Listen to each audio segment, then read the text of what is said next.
Sampai masanya tiba, datang malaikat membawa kain kafan min nur, dari cahaya. Lalu malaikat menampungnya, keluarlah roh. Sejuk terasa dari kaki, naik ke atas, naik, berhembuslah dia dari mulut. Wa nafakhtu fihi min ruhi, aku hembuskan, aku tiupkan. Dulu waktu masuknya ke tanah, ke daging itu ditiup, maka keluarnya pun juga keluar. Maka mata memandang, ruh keluar. Biji mata memandang, keluar biji mata. Makanya orang yang mati itu matanya terbuka. Makanya yang pertama kita lakukan menengok orang mati adalah memejamkan mata. Allahumma ghfir li abdus samad warfa' darajatahu ma'al ghabirin. Inna lillahi wa inna ilaihi raji'un. Makanya saya jarang-jarang datang bila ada sebut, Ustaz ada orang meninggal dunia, sudah lama, baru sejam, nanti saya datang. Sebab apa? Saya takut nak pejamkan mata dia. Agak-agak sudah dipejamkan orang, baru saya datang. Saya datang, dah 3 jam, 4 jam, alhamdulillah saya datang. Belum tutup lagi. Iya.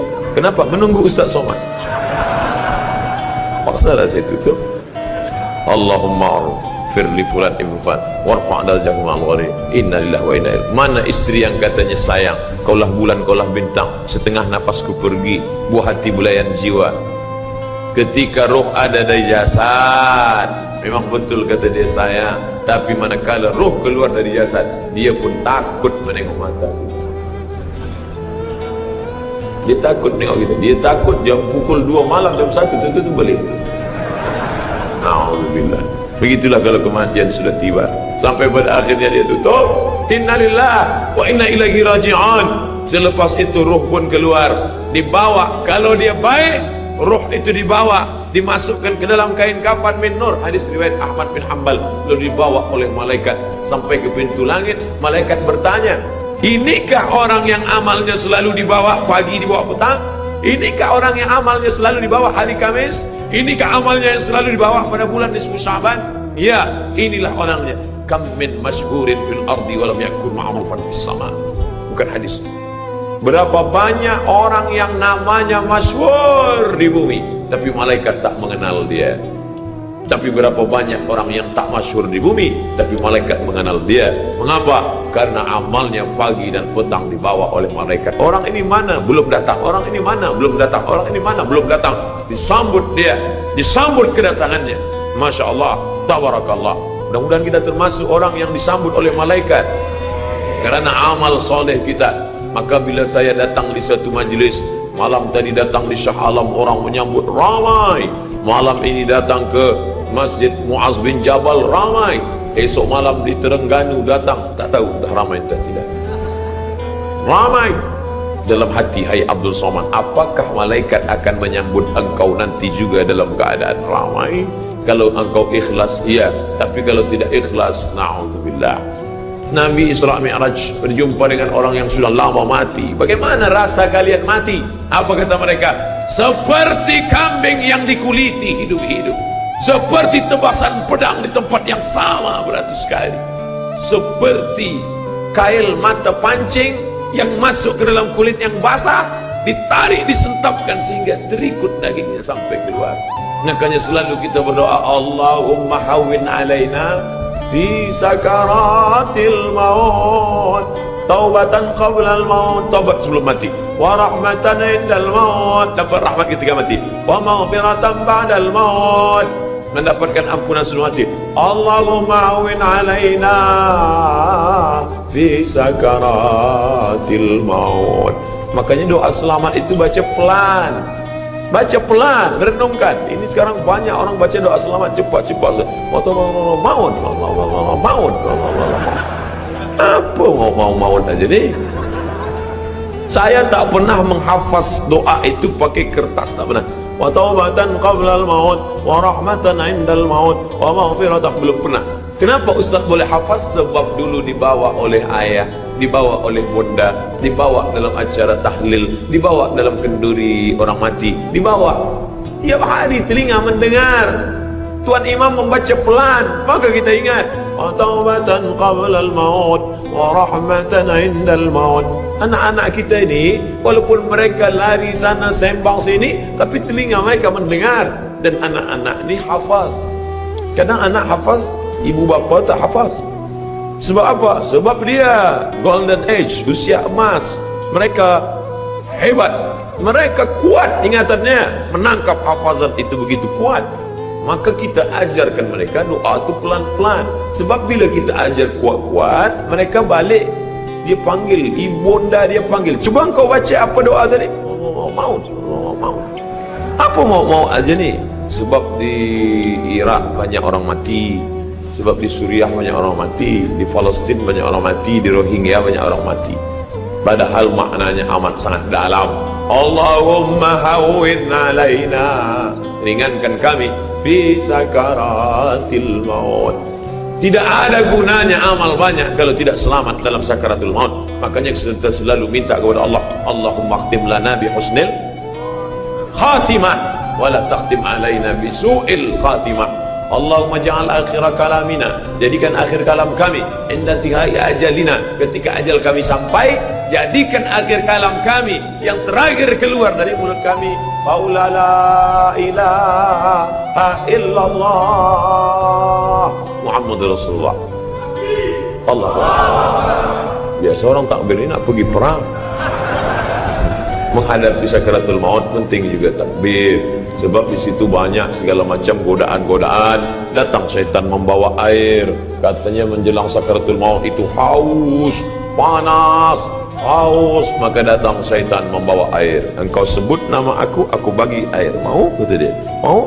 Engkau mau? Sebut nama aku. Tapi bila iman kita kuat, maka dia tidak akan mampu untuk menggoda kita. Sampai kapan setan tak pernah berputus asa? Sampai bila? La'atiyannahum min baini aydihim, aku datang dari hadapan, wa min khalfihim, aku datang dari belakang, wa an aymanihim, aku datang dari kanan, wa an syama'ilihim, aku datang dari kiri. Datang dia, datang dari hadapan, datang dari belakang, datang dari kanan, datang dari kiri. Oleh sebab itu yang banyak tuan-tuan yang ada berada di sini, orang berzikir semua. Subhanallah. Kenapa? Dengan zikir itu maka larilah jin-jin setan yang ingin mengganggu. La'ughwiyannahum, aku akan goda mereka, aku akan sesatkan mereka. Berapa lama? Madamat arwahuhum fi ajsadihim, selama ruh ada dalam jasad, aku tak akan pernah berhenti sampai akhir keluar jasadnya dalam keadaan mati, tidak menyebut Allah Subhanahu wa taala. Itulah punca mereka. Makanya kita selalu berzikir. Esok pagi terjaga dari tidur automatically, kerana kita sudah programkan di kepala kita, manakala terbuka, alhamdulillahilladzi ahyana ba'da ma amatana wa ilaihi nusyur. Selapar-laparnya orang beriman, manakala dia tengok makanan, terus saja dia ingat Allah. Allahumma barik lana fi ma razaqtana wa qina adzabannar. Tapi ada setengah umat Islam, bila dah kenyang saja baru ingat Allah. Alhamdulillah. Bila tak kenyang tak ada ingat Allah SWT. Na'udzubillah. Oleh sebab itu maka inilah hidup yang singkat ini. Bila pernah kita bersedekah, itulah yang akan menolong. Laula akhartani ila ajalin qarib, kalau engkau beri aku umur panjang ya Allah, apa yang akan kulakukan? Fa as-saddaqa, aku akan bersedekah, wa akum minas salihin, aku ingin beramal saleh. Malam ini tajuknya Masya Allah, ini tazkirah terakhir, ini tazkirah akhir, last, dan tajuknya pun akhir pula. Mudah-mudahan ini tazkirah terakhir, tapi bukan terakhir bagi saya. Andai mati tidak masalah. Allahumma ja'al hayata ziyadatan li fi kulli khair. Kalau engkau takdirkan aku besok masih hidup ya Allah, jadikan hidupku itu ziyadatan li, sebagai amal tambahan. Kalau mati malam ini, Allahumma ja'alil mauta rahatan lana min kulli syarr. Kalau aku mati, maka kematian ini berhenti berbuat dosa. Orang beriman tak pernah sedih kalau dia mati, berhenti buat dosa. Kalau bertambah pahala. Andai Abdul Somad esok pagi masih hidup, bertambah pahala, dia akan tazkirah, dia akan bagi pelajaran. Andai Abdul Somad mati malam ini, alhamdulillah, berhenti melihat dosa. Dosa apa? Masuk airport, dosa. Masuk ke plane pesawat terbang, dosa. Dosa apa? Dosa mata. Takkan tak kita tengok? Mata terbuka, takkan kita tutup? Maka orang beriman sentiasa menjaga dirinya Tak pernah dia berkeluh kesah, tak pernah dia mencaci maki. Kenapa aku matikan aku ya Allah? Kenapa umurku pendek ya Allah? Ridha kepada Allah. Itu yang selalu kita katakan, raditu billah rabba wa bil islami dina wa bi Muhammadin nabiyyan wa rasula. Aku ridha. Ada yang lebih hebat daripada haji mabrur, ada yang lebih hebat daripada jihad fisabilillah, ada yang lebih hebat daripada zikir dan baca Quran. Apa dia? Ridha bi qada'illah, ridha menerima keputusan Allah. Makanya banyak lelaki yang ridha manakala meninggal istrinya, datang orang, apa tuan tak menangis? Aku ridha menerima ini. Memang dah lama aku tunggu-tunggu. Oh, ini bukan ridha, ini memang penyakit. Oleh sebab itu maka makna ridha adalah tak berkeluh kesah. Setelah orang masuk ke dalam surga, mendapatkan kenikmatan surga, Allah bertanya, "Madza turidun?" Hai penghuni surga, apa lagi yang kalian inginkan? Apa kata penghuni surga? Ridhaka. Tapi kau sudah masuk surga, ada yang belum kami dapat. Apa dia? Ridhamu. Yang mendapatkan ridha Allah hanya orang yang ridha menerima keputusan Allah Subhanahu wa taala. Man lam yarda bi qada', sesiapa sahaja yang tak ridha menerima takdirku, wa lam yasbir bi bala'i, yang tak sabar menerima ujianku, wal yatlub rabban siwaya, carilah Tuhan selain aku. Hadis ini dhaif. Tapi untuk targhib wa tarhib, untuk berikan semangat beramal, untuk fadail amal boleh dipakai, kerana ia bukan masalah akidah, bukan masalah halal haram. Jangan permasalahkan masalah. Bila kita sudah beramal, sudah baik, tak usah berkelahi masalah khilafiyah, masalah kecil-kecil, masalah sepele, masalah remeh-temeh, kerana ini hanya akan merosakkan hati kita sahaja. Berapa banyak hati rosak disebabkan masalah-masalah. Assalamualaikum warahmatullahi, Assalamualaikum warahmatullahi. Apa salam-salam ni? Padahal hati sedang lembut. Selama ini dia berzina, selama ini dia minum khamar, selama ini dia mabuk, tak ada pernah orang marahkan dia. Tiba-tiba dia dah taubat, dia masuk masjid, Assalamualaikum warahmatullahi, Assalamualaikum warahmatullahi. Dia nak salaman, apa salam-salam? Tak boleh salam selepas sembahyang. Ini bid'ah, wa kullu bid'atin dhalalah, wa kullu dhalalatin finnar. Kata dia dalam hati, aku mabuk 20 tahun, tak ada orang bagi tahu mabuk tu haram. Ini aku dah taubat, salam kau kata haram. Ha, kata dia. Ketinju. Bila sebelum sembahyang tadi belum ada bersalaman, selepas sembahyang baru bersalaman, hukumnya sunnah, mustahab, dianjurkan, disukai, kata Imam Nawawi. Belum sembahyang tadi tak ada salam, sebab dia lambat. Allahu Akbar. Lepas sembahyang dia salam, mustahab, dianjurkan, baik, tak salah. Bila sebelum sembahyang tadi sudah bersalaman, salam haji, salam datuk, salam tuan, masuk ke masjid, selepas sembahyang dia salam balik, mubah, tak jadi masalah. Yang tak boleh dalam sembahyang bersalaman, itu tak boleh. Datuk sehat, itu tak boleh.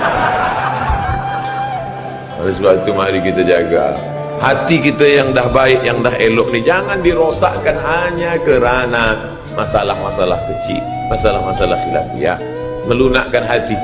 Kayu patah boleh disambung, kaca retak boleh direkat, tapi hati rosak kemana obat akan dicari.